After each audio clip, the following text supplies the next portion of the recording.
I want you to take notes, get out a pen and paper, because it's going to stir ideas. It's going to stir like, oh yeah, I didn't think about it that way. I should think about this situation this way. Okay.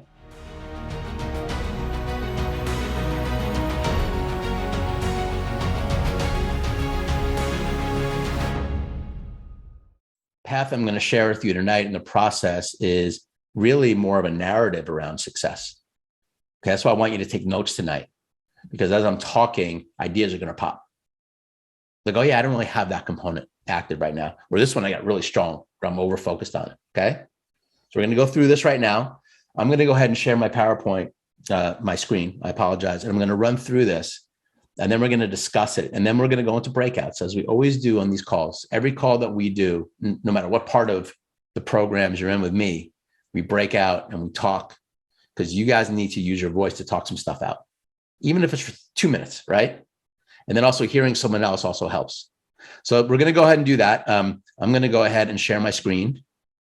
And we're going to talk about these 3 keys to predictable success. And you guys have seen me use this word before, predictable. I love the idea of creating a future that's predictable. That's why I use the word, because I really do believe that when we do this work and we stick to it, we can create a series of outcomes in our lives that do become predictable. And who doesn't want that, right?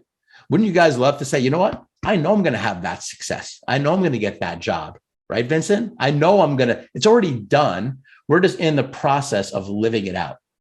That's the mindset that we embody when we're living in that greatness, that light attitude that represents the best of us. So we're going to talk about these 3 keys. And the way that I broke it down here, again, like I said, guys, this doesn't come from me. This is distilled from a lot of information that exists in the universe. What's unique about this is the way that we're presenting it tonight.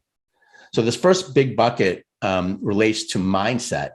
And I've said this several times, but the number one thing that I always find when I'm coaching guys or I'm talking to guys is that the number one thing that's missing about their idea of that ideal future is clarity. So we have to begin with clarity.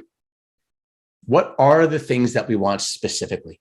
Okay, some of you have that. Some of you guys on the live call have clarity, and that's cool. So you can write down, yeah, I got some clarity right now. I know the things that I want. I'm getting clearer on it every day. I'm beginning to embody the feelings of having that, but I know what clarity is. Okay, that's where we got to begin. But clarity leads somewhere else. Clarity is like, okay, now I know what it is. And it leads to hunger, or it should lead to hunger, which is why this is a narrative. Meaning that when you get clear that you want this thing, let's say it's the job, let's say it's a certain amount of money, let's say it's a relationship, let's say it's some level lifestyle where you're traveling around the world, whatever it is for you, that clarity must immediately lead to an experience of hunger, meaning not like physically hungry. All right. I'm talking about hunger. Like, okay, I want that. I really need that. Motivation, inspiration. It should create leverage in your mind, in your heart to go ahead and try to do that thing. Guys, this right here, clarity to hunger, and this whole mindset category is the basis of 99.999% of the stuff out there in personal development and growth, right? It's always around mindset, getting clarity, getting hunger. We have to talk about it because it's real. This is like most of Tony Robbins' work. I love Tony. He's the best at that, talking about these components.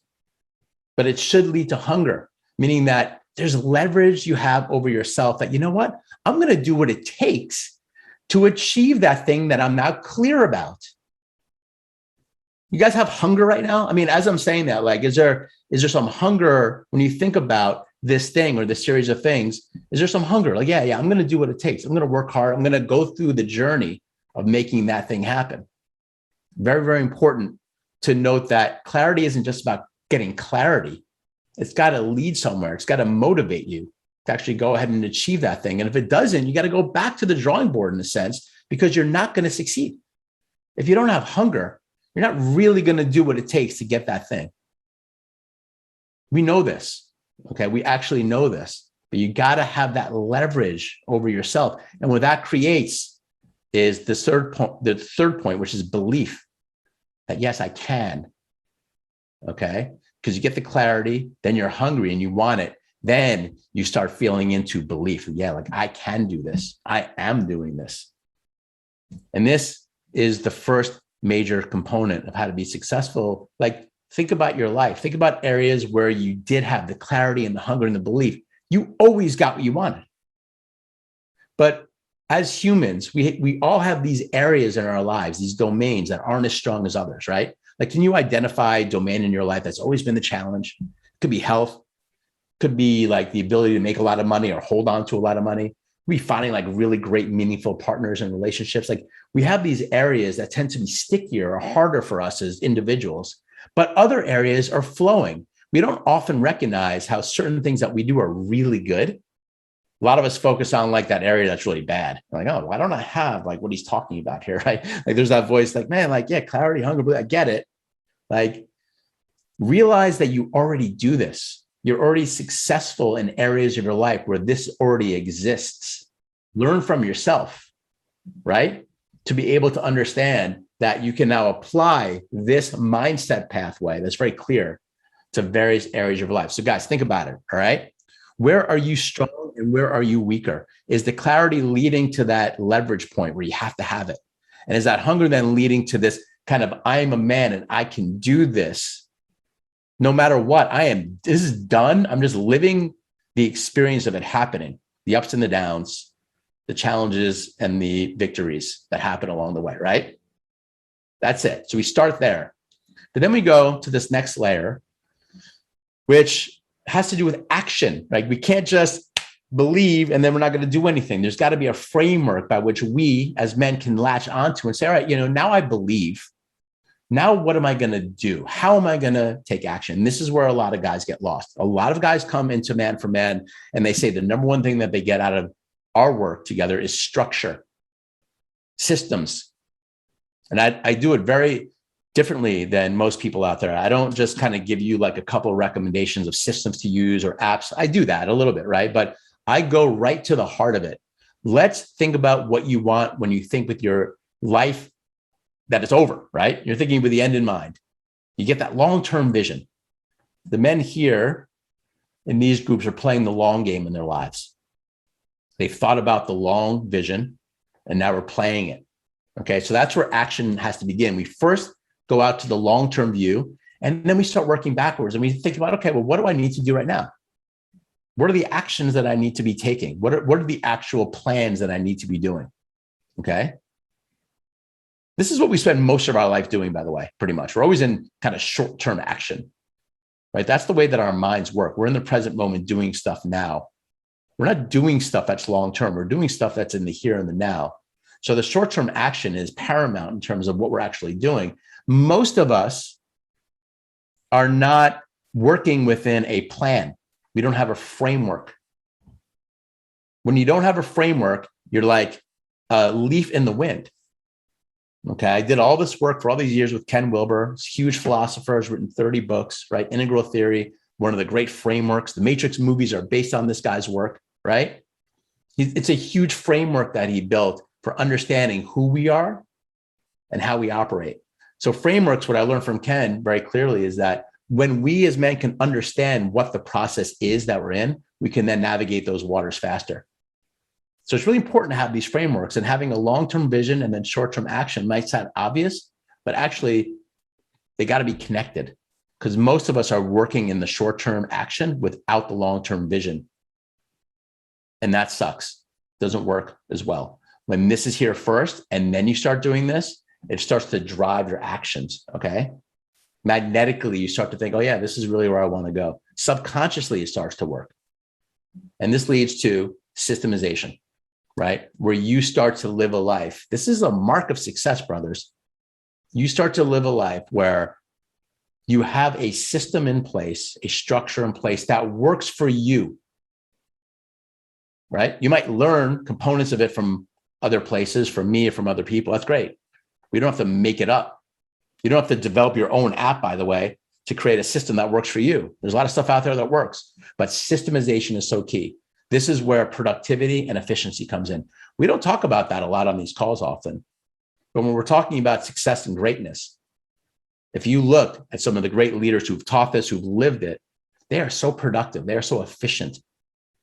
And they're doing a lot of what we're talking about here naturally. They have the mindset, right? They know what the long-term vision is. They're hungry for it, and they believe they can do it. Then they have short-term actions that make sense and a system that can capture all the various components of the way our mind works, right? Framework.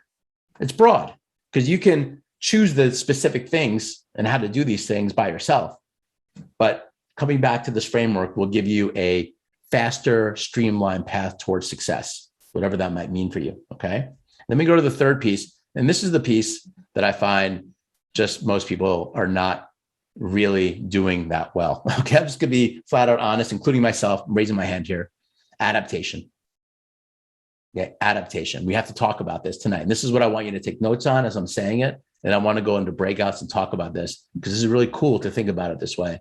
But when we go ahead and we create the system, like, all right, I got my vision, I got my action, I got systems in place, I'm doing stuff. We got to go over to the third part, which is that we have to listen and learn about what's happening in the universe. What is the external environment sharing with us about the way that we're showing up, about the thoughts and actions around how we're living?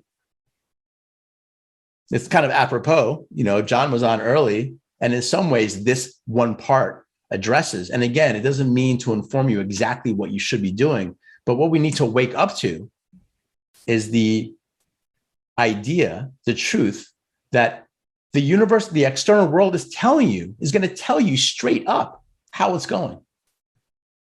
Straight up, you're going to get feedback all the time.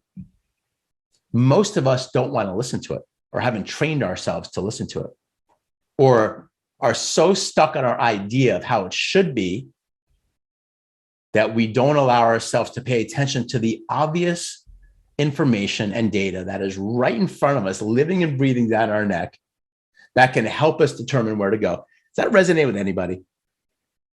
Have you ever been so bullheaded around something and it's like you're pounding a square peg through a round hole and it's not working, so you're pounding it harder, the wood is breaking, it's cracking. Then you get out the big mallet and you're just like, all right, man, I'm just gonna force that down the pipe. It's a very common thing that we do. Okay. But before we do that, we can just listen and learn, meaning okay, what's going on? Is this working? How are people reacting? Am I moving the needle? Am I actually seeing some changes in either in my own life or the lives of others based on what it is I'm trying to do success-wise, right? All the great ones do this. They do it naturally. Okay. They do it naturally, but we change and we can learn how to do this. My career started in sales. I did sales for 15 years. The greatest salespeople I ever heard listened. They were deep listeners. You know why they were so good at sales? Because they listened and I can tell you stories from my own life that will blow you guys away on this. And maybe I will, not now, not enough time tonight, but some stories that will blow you away about my own, when I listened so deeply and did it so in such an uncommon way that these crazy things would end up happening. And all the great ones, all the great entrepreneurs and all the great salespeople deeply listen. And then what do? They learn and then they adapt what they're doing to the situation. And they meet people where they're at. What I want you guys to do is meet the universe where it's at, instead of fighting it. Make sense? Next piece is to make adjustments. Okay. And this is just where most people fail. This is just where most people really get caught up. Make the necessary adjustments. What is it that you need to do to get the flow going, right? It's what I call integrated flexibility. I want to talk about this term for a moment because oftentimes what comes up for us when we think about integrating this type of framework is that, well, okay, I'm going to listen and I'm going to learn, but what if the universe is telling me something very different than what I want to do? Right? I want to go out and sell cars, but it's telling me that I suck at selling cars, and it's telling me I should go over here and sell houses, so I'm good at that, but I don't want to sell houses. What do I do? It's very common, right? And this is where we have to be really evolved and mature in our awareness, because I call it integrated flexibility, where you're so connected to this vision, this feeling that you want to have for your life success-wise, and then you're listening and you're learning to what you're doing, but you stay true to the quality, right? You stay true to the quality of who you are and how you are, but you make adjustments so that way there's flow and success in life. Okay, even in my own examples of working with Man for Man, I used to do things very differently.